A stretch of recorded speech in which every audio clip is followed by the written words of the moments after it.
Heading along in my automobile, only I'm not, because despite what's going on there, I'm not moving at all. I've got some weird partial graphics creeping in down there. What are they about? I don't know.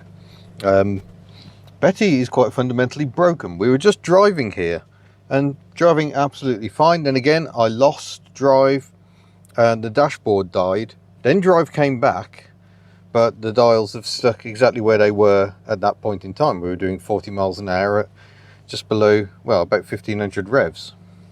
None of the other gauges are working when the ignition comes on. So if I turn it back on again,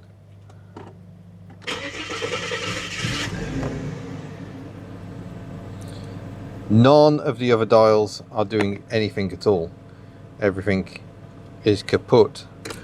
So I don't know what's wrong. Something is quite seriously wrong. I'm going to start by disconnecting the battery. I'm going to clean the terminals up and make sure they're nice and tight and clean in case that's an issue. Otherwise, we're going to have to start trying to find things like the body control module and try and clean that up. I'm meant to be going away in this car 2 days time. I've got over 550 miles to do in a few days. This is clearly the car to do it. I even did a poll on YouTube and on the community page, and people said yes, use the Fairmont. So it's very kind of you to pick the best car for cruising, but the best car for cruising doesn't currently want to work. Well, the terminals are tight, but that doesn't necessarily mean they're clean. I can't feel any great warmth, so that can be an indicator of a poor connection. But I think it is going to be worth getting these off. I don't have to preserve anything. I'm going to lose my radio settings. I do have a jump pack. I was tempted to put that on and see if that'll keep the settings, but I do actually want to cut the power and try and let things reset. So what do we reckon? Oh, well, that's not ideal. There we go. That's that wasn't ever so tight after all. Has that reset the needles? No, the needles have not reset. So I just pop that back on again. Click. And clicking. Everything's waking up again. Oh, brake fluid's looking a bit low. Keep an eye on that. And the needles have reset, and we got the mileage back. So I think this could be a good first port of call. We'll just get some emery paper. We'll just clean up all the contacts, both sides of the battery. Is that side tight? Oh, that side's tight. It's just this one that isn't. Not ideal. Yeah, so one thing we can see, although my camera doesn't really want to focus on it, there is quite a bit of pitting on this battery post. This battery was fitted 2 years ago by Kitch, Up and Down Vids. It's still got his temporary attachment method in place. I must still try and get a hold of a better actual clamp. But yeah, I think I'm cleaning this post up quite a lot. Haven't got any petroleum jelly to smear on there, unfortunately.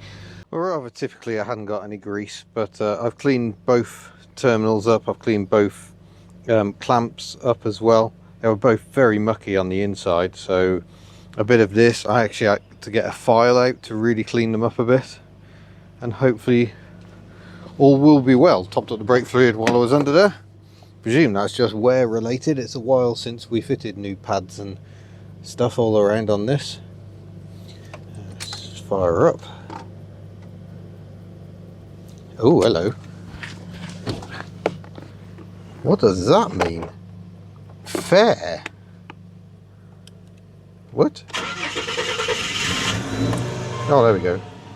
Everything's gone back to normal. It's just beeping because I'm not wearing my seatbelt. Door check is operating. There we go. Oh, we're back in economy mode, are we? I've actually taken her out of economy mode because I found it makes no difference whatsoever. I presumably lost all my presets. Oh, and I've got to put the code back in. Let's hope I wrote that down somewhere, eh? I have a feeling it is in the owner's handbook, so I can get my code in, get my stereo working. Not a lot more I can do on that though. I'm just gonna have to. Oh, let's just. Well, she was all charging and everything, wasn't she? Yeah. All the gauges are working. Yeah. Super. So that all looks good.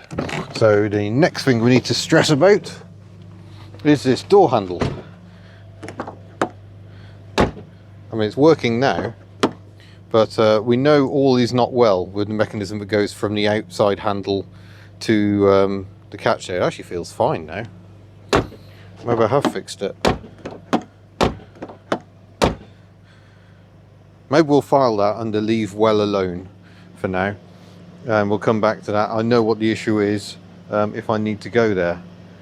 We've just tried lubing everything up, it seems to work. I know a few people, Andrew included, hello Andrew, said the problem was probably at the other end of the metal rod, but no, it was definitely that plastic piece was definitely binding, because if I loosened the screw, that plastic piece was then happy to move. So I think that's exactly what that was. So there we go. So nothing I can do now. It's one of those annoying things, because it's so random, I'm not going to know if that's fixed or not, but that issue where things just seem to cut out has been plaguing this car for a goodly while now.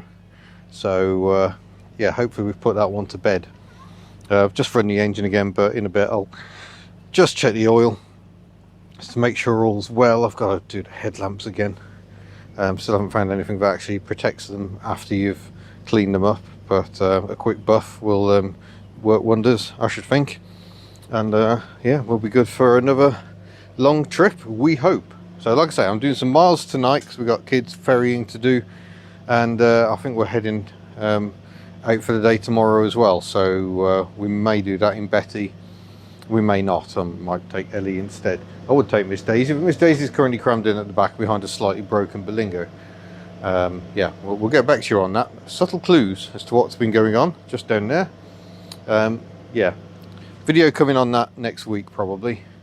But yeah, by the time you watch this, I will probably be road tripping in Betty again, which I do love. And like I said, last time she did record the extraordinary figure of 32 mpg, but I should point out, almost all of that driving was done on motorways and fast roads at about 60 miles an hour. So absolutely ideal. Around here, horrendous. Before the computer tripped out, I think we're doing 25 litres per 100 kilometres. So that's just coming from home to here. Mostly uphill, and lots of, well, cold engine of course.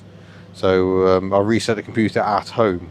So around here, not very good at all, but on the run she does very well.